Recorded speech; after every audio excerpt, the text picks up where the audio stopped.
April has blessed us with so many new Romantasy books, and so I need to read them. Hello everybody and welcome back to the channel. My name is Brie and this is For Paws in a Book. I have tried to put out a new releases vlog every month where I read 3 new books that are coming out this month. It allows you to see if you want them, but also it allows me to go through my books that I've pre-ordered because that's been a problem. There are always more than 3 books in a month that come out, and so trying to pick a theme, trying to pick something that makes the vlog cohesive is sometimes difficult, but this one really fell into place very naturally. We have 3 Romantasy books that actually all came out on the same day. Not even the same month, the same day. And so we're going to read them. We're going to see what I think. Because I do have some hesitations going into them and we're going to talk about it. So let's talk about my TBR. First up, I have Enchantra by Kaylee Smith. This is the sequel, sort of, to Phantasma. I say sort of because it's actually like an interconnected standalone. We're following the sister of the main character in Phantasma. Now, if you watched my Goodreads Romantasy vlog from last year, you know that I didn't love Phantasma. I do think that I was missing something because a lot of people really loved it. And I wanted to love it. The concept sounded amazing. I think I was just like burning out at the end of the year, and so I want to give Kaylee Smith another try. And I do think that this one could be it. Who knows? Let's see. Welcome to Enchantra. There's only one rule. Never, ever trust your heart. When Genevieve Grimm's mother dies, she's left with questions no one can answer until she receives an invitation to Enchantra, a cursed palace in Italy frozen in time. Though denied entrance by the sinfully handsome yet hostile Rowan Silver, Genevieve finds her own way in and soon realizes her mistake. For Enchantra is a twisted labyrinth where Rowan and his 6 siblings are trapped in a deadly game at the mercy of a twisted devil and his ghastly spectators. Only one occupant of the house can survive. Genevieve must now win or die. So we have this competition in here. I'm still feeling those like Caraval vibes, which I was kind of getting out of Phantasma. I think for me, Phantasma, like the love interest just didn't vibe with me, and so maybe this one will. I don't know, but I am excited about it. I did pre-order the Barnes & Noble special edition because it's gorgeous and foiled and stuff. That's gonna be our first book. Then I also have Firebird by Juliet Cross. And now the reason why this one is such a hesitation is that it has been getting some very, very mixed reviews. This, I know going into it, is a master-slave relationship dynamic, which feels a little bit weird.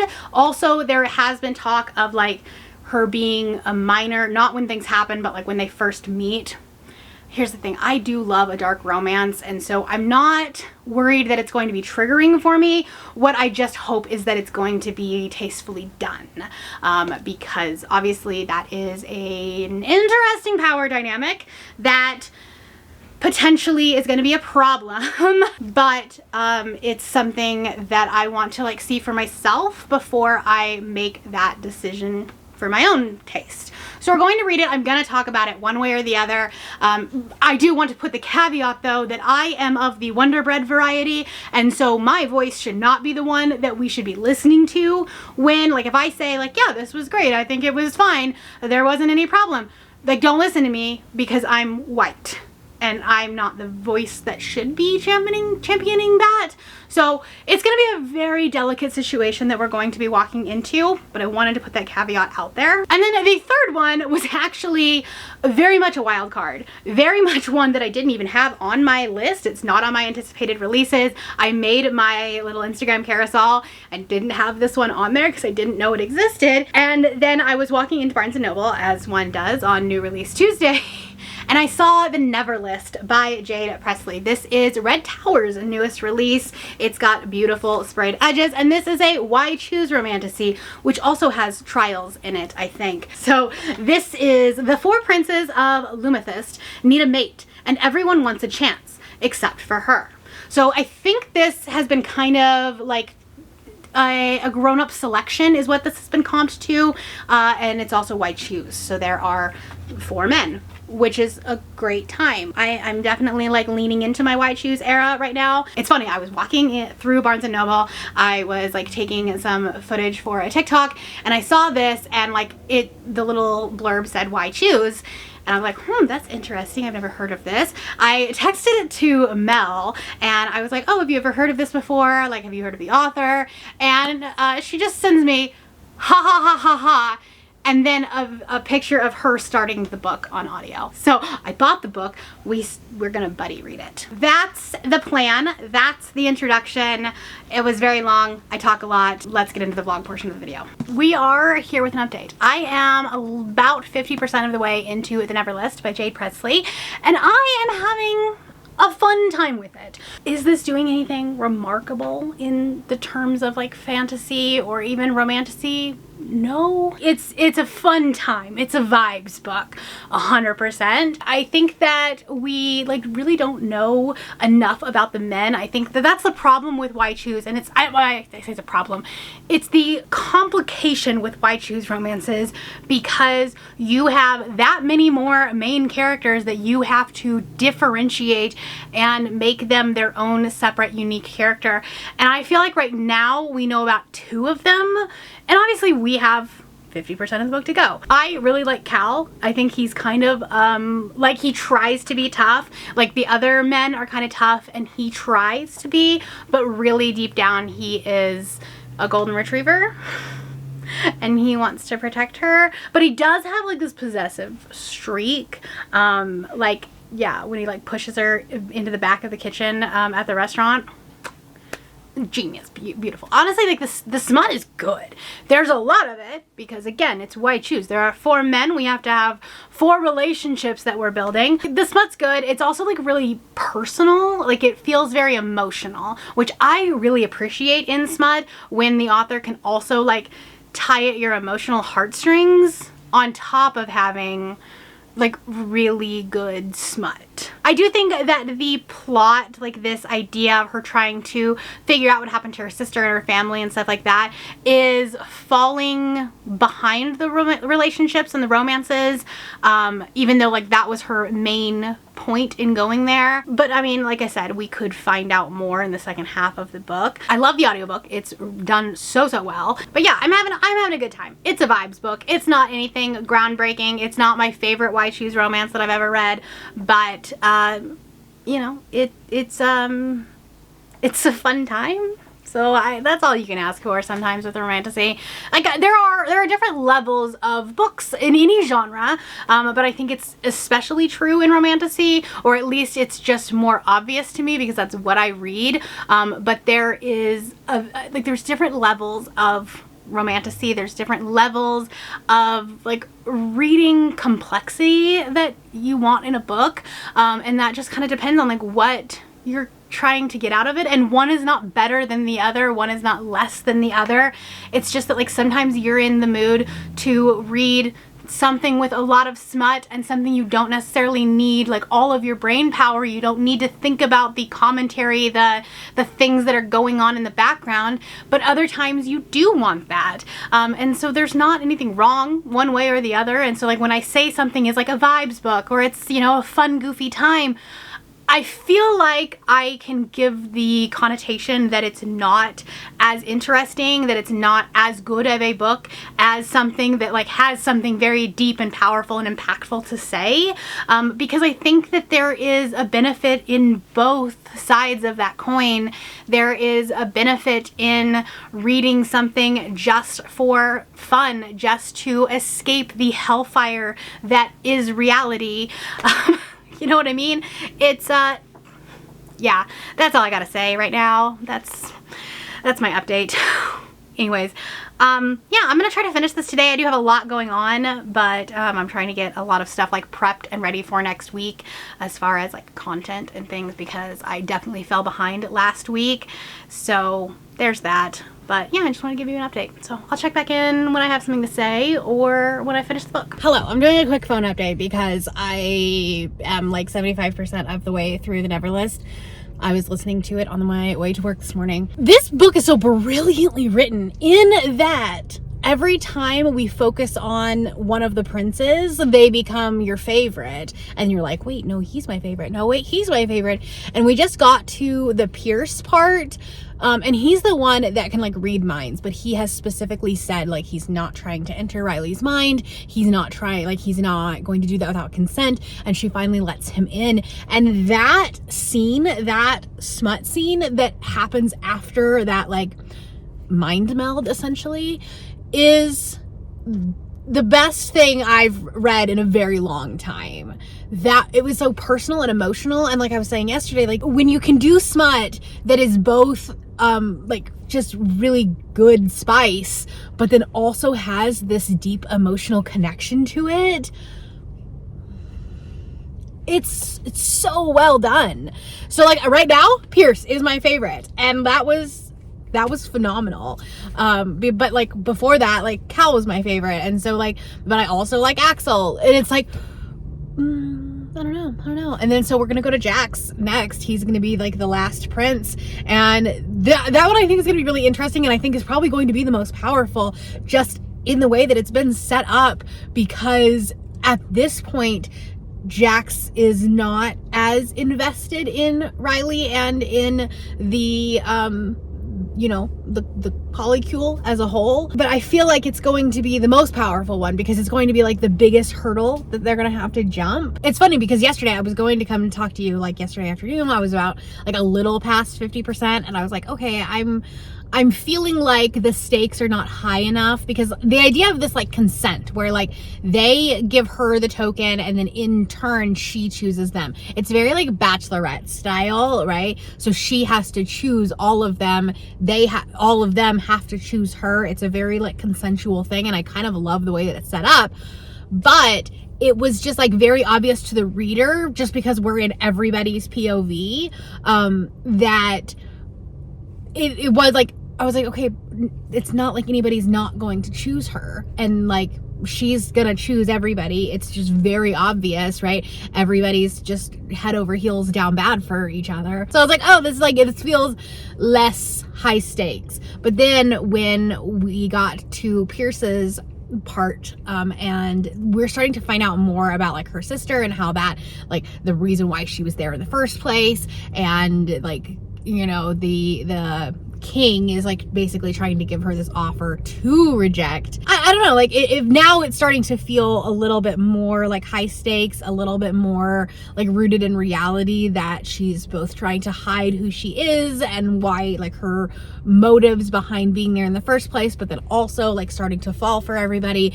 I don't know, like it's so well written, and I'm having the greatest time, honestly. So funny that like this is not a book that was on my radar at all, but it's a book that like might shoot to the top of my favorites for the month. Who knows? Granted, I have not read a lot in April, so there's not like a lot of competition there. Regardless, I'm thoroughly enjoying this and having a great time. So I do need to go to work though, because I'm late because we had terrible traffic. Hi, we need to chat. This book that nobody was talking about.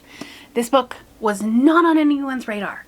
Not on my radar, that's for sure. Wasn't in my anticipated releases. I did a special editions like Instagram carousel the day that this came out. Didn't know that this existed. Where was the marketing for this? Book Talk's not talking about it. BookTube's not talking about it. Who's talking about this book? Because everyone needs to be talking about this book. I'm gonna give it 4.5 stars. I could be convinced that it's a 5-star, but I think we're gonna settle on 4.5 stars. This is not the greatest literature in the world, but it is a vibe. But honestly, that's what we go into Why Choose for, right? That's what we go into a Why Choose Romantasy. There's not like a ton of plot in this book, but the vibes are vibing, and I'm here for that. So let's talk about ranking, because that's what you do with a Why Choose. You have to rank them in. I think Pierce, he has my whole heart and soul. Okay, I love him. They call him the trickster. He has Loki energy, so like I have to love him, right? So he's my favorite for sure. I think Jax is probably my least favorite, and I say that with like a caveat. There's like at the end of yesterday's clip, I had said something like, I think that his is going to be the most impactful portion. We're going to end up, because like he's going to fall the hardest, which I think like he did. And I think for the plot, his section was the most impactful. There was so much that happened for the grander plot. Also, here's a problem with reading new releases that are first books in a series. I have to wait God knows how long until the next book comes out, and this ended on such a cliffhanger. So if you're thinking about reading this book, just know it's gonna hurt you a little bit. But anyways, that being said, okay, let's chat. So Pierce would be number 1. I think Cal is number 2, and then Axel, and then Jax. I think that's probably my ranking. I could see Axel and Cal swapping potentially. This was good. This is a vibe. It's not the greatest piece of literature in the world, but that's not what you go into a Why Choose Romantasy for. It's not. You go in for the vibes, and the vibes are vibing with this book. They're fantastic, honestly. For a book that was not on my radar, for a book that snuck into this video, I am impressed, and I am very pleased with the result. Good morning. I have a very quick update for you, and also I'm about to be blinded by the sun. Utah weather is so weird because half of my drive was no visibility, snowing. It's the middle of April, by the way, in case anybody needed to know, and it is snowing. Anyways, I probably drove through the worst accident I've ever seen this winter. Didn't look like anyone was hurt, so that was good because, you know, everyone's driving slow, but it was like around a bend on the highway, and there were accidents on both sides of the highway, and there's probably like 15 to 20 cars all involved, including a like fuel truck, like one of those like trucks that carry the gas. It didn't look like anyone was hurt, and there were no ambulances, so that's good. But anyways, that's neither here nor there. Then it's sunny now, like dry roads. Utah is weird. But anyways, that's not what we're here to talk about. We're here to talk about Firebird by Juliet Cross. I am 20% into this, and I'm so uncomfortable. I am going to DNF it, and I understand why people are talking about this, and I understand the fury behind it. There is a way to do a power dynamic in a dark fantasy romance. Melissa K. Rourke can do a power dynamic in a fantasy romance. Reign of Shadows and Endings has a very similar concept where they're fated mates, and they are, you know, like she doesn't really want to be there, but she is chosen by the legacies. That is done so well, and you're in his head, and it doesn't feel uncomfortable. It doesn't feel like we are taking advantage of a woman. It doesn't feel like that is how you do that power dynamic. This is not how you do it. It's so uncomfortable. No. Part of me is curious to know how we get to a romance from here, but I'm too uncomfortable to figure that out. And I understand why everyone's talking about this. I understand the concerns, and I understand like there's not any trigger warnings. There's trigger warnings like in the fact that it's dark romance. It's comped to like From Blood and Ash, but excuse me, Poppy is one of the most badass feminine rage type women, and our main character has no agency. She is just doing what she like is supposed to be told, is what she's told to do. She's just doing what she's supposed to do. She like gets on her knees and begs for him to go and save this other person that her friend or I don't know. I wasn't paying attention enough. And he is like using that as leverage. And I'm just, no, I cannot. This is uncomfortable. I'm uncomfy. I think it makes me more uncomfortable that it was a white woman that that wrote this. And that's why like I just don't trust it. And I am, Yep, shouldn't have gone into this one. Yep, I learned. What I think I'm a little bit more frustrated with is that I feel like the publisher deliberately hid this, deliberately did not bring this to the forefront because they thought it wouldn't sell, if that makes sense. Which, like, if you didn't think it would sell, why did you publish it? I'm just wondering. This was originally marketed as ancient Rome, but what if there were dragons? Excuse me, what? No. No. This is 100% on the publisher. Like, this is 100% on them to accurately market your goddamn book. Like, it's not that difficult. It's not that hard to market a book. If you don't think that the accurate marketing is going to sell, then don't publish the book. That's just my 2 cents. And I think I'm probably more mad that it was in the Fairy Loot, and Fairy Loot didn't give out any descriptions, didn't give any triggers, didn't say hey, this is a dark book, you might want to skip it. Probably an audience for this. I know people that gave this book 5 stars. Okay, but I read dark romance. I understand dark romance. I understand the complexities behind that. There's a lot of times, there are these uncomfy power dynamics and things like that. But I think the difference is that even from the beginning, you understand the power that the woman has. If you think about, Daughter of No Worlds, for example. Now, granted, the power dynamic there, the slavery aspect of it is not with the love interest. So, it's different. But even from the very beginning, you are shown these glimpses of our main character being powerful, being able to hold her own, to be able to stand up and fight for herself. And at 20% of the book, I have not seen that from our main character. And so because of that, I don't trust the author to finish out this journey. And then because of that, on top of that, because the love interest is the captor or the slave master, I haven't seen the power dynamic shift at all. We haven't seen the hint, the glimpse that we will eventually balance out this power dynamic. I don't want this relationship to happen. If you think about, I think the easiest way to compare this is Reign of Shadows and Endings. And then the vast difference, not I'm not comparing them in the way that if you like one, read the other. No. Reign of Shadows and Endings is how you do a uneven, unbalanced power dynamic and do it well. Because in that, our main character is you see these little glimpses, you see these times of power, of strength, of resilience, even from the very, very beginning. And so, there is this dubious consent, I guess, but it's you're given that assuredness from the author that this isn't how it's going to end. This isn't how the power dynamic is going to stay, right?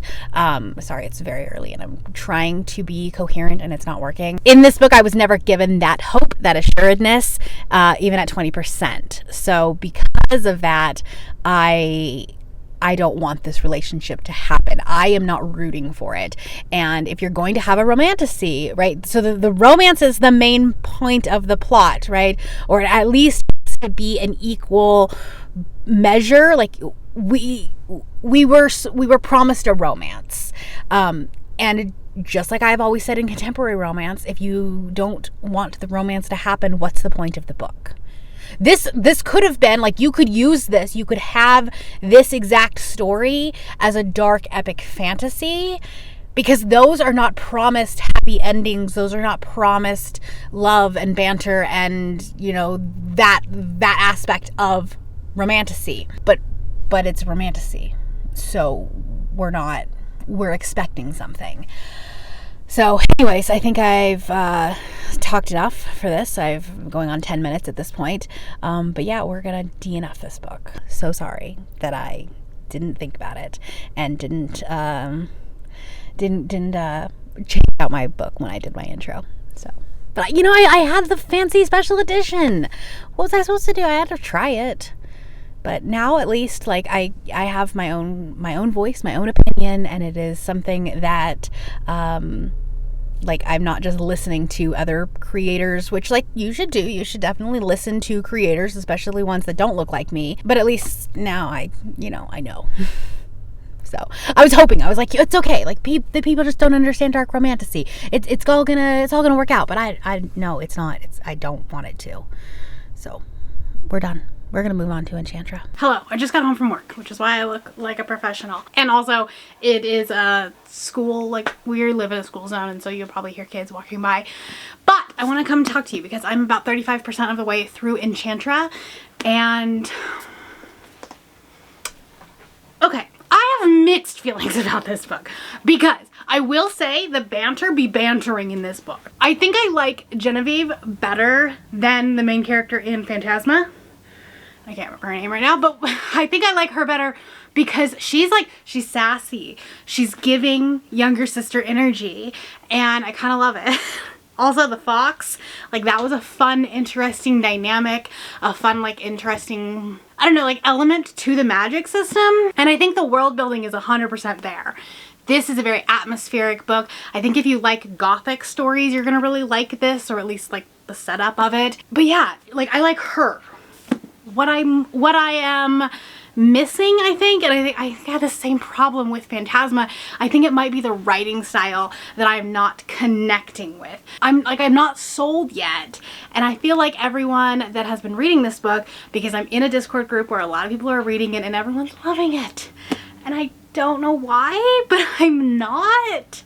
Like, I'm not hating the book. I'm not like wanting to DNF it or anything like that, but I'm just not sold yet. I don't know. I still have quite a ways to go. I mean, we haven't really even gotten into like the meat and potatoes of the book, the trials and things like that. But I feel like I'm afraid that I love the idea of Kaylee's books, but I don't love the execution of the books.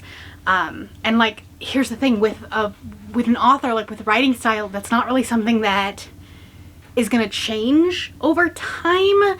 You're either going to vibe with their writing style or you're not. I do think that I am 100% in the minority of people that don't vibe with this writing style because this has become a very popular series, but I'm not in love with this like I was really hoping I would be. But it's still early. It's still early on. We'll see. We'll see what happens. We're going to try to film this in 7.5 minutes because that's how long I have left on my sprint. But I did finish Enchantra today and I'm giving it 3.5 stars, which like is better than the 2.5 that I gave Phantasma.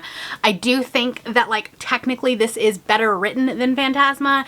It's, you know, it feels stronger. It feels like the side characters are, they have more dimension, they have more just like depth to them, and I'm excited to see where this story goes. Like, I will continue this series, but it's definitely not a favorite of mine, and I think it's the writing style. Like I said last time, it's just not, like, her writing does not hook me the way that some authors do. And you know what? That's okay. Here's the thing. There is nothing wrong with a mid book. I feel like there's a fine line that I have to figure out the balance of between like a book is fine, so I should DNF it because it's like, it's just mid. And then also trying to find like, this book is not a favorite, but it's still pretty good. That like still falls under the definition of fine, that may end up in that 3-star range. And I feel like I don't want to not have any 3 stars. If that makes sense? I don't know. Like, I feel like the concept of this book is phenomenal. I feel like the idea of this book is fantastic, and there were elements that I loved about this book. But I do think that it was like both too fast and too slow. I think that this book probably could have actually been a duology. I feel like we could have split this story into 2 and then had it fleshed out a little bit more. But then at the same time, we didn't focus on some of the things that were important, and we like lagged in some areas. But we could have lagged if we had a whole nother book, if that makes sense. I just feel like we weren't using the real estate that we had efficiently. But if we would have had a whole second book, then we could have done that. We could have had the trials in the first book, and then the second part that I don't want to spoil in the, like, you know what I mean? I'm just like, listen, I'm not a publisher. I'm not an author. Don't listen to me. I'm not, you know, not anybody you should actually be listening to. But personally, I feel like it probably would have done the book a better service, in my opinion. I don't know though. just me. I do think it's funny that the book that I didn't know anything about, the book that was not on my radar, was the winner of this, like the clear winner of this, and then the books that I pre-ordered were either not good or just fine. But that's gonna be a wrap on Romantasy for April. Let me know down in the comments below some new releases in May that you want me to read. I do have some ideas, but I don't know for sure what I'm gonna do yet. So if you have any ideas, if you have any books that like you want to see my thoughts on, let me know down below. If you want to see the previous months where I read new releases, I will put one here and one right there for you. And if you're not feeling chatty, let's do the skull emoji for Enchantra or a rose. That's all I have for you today. If you are new here and you have not yet subscribed, there's a little button that you can do so down below the video. If you'd like to hang out with me more, the links to my Instagram, Goodreads, Twitter, and my Patreon are linked in the description below. Thank you for watching, and I will see you next time. Bye!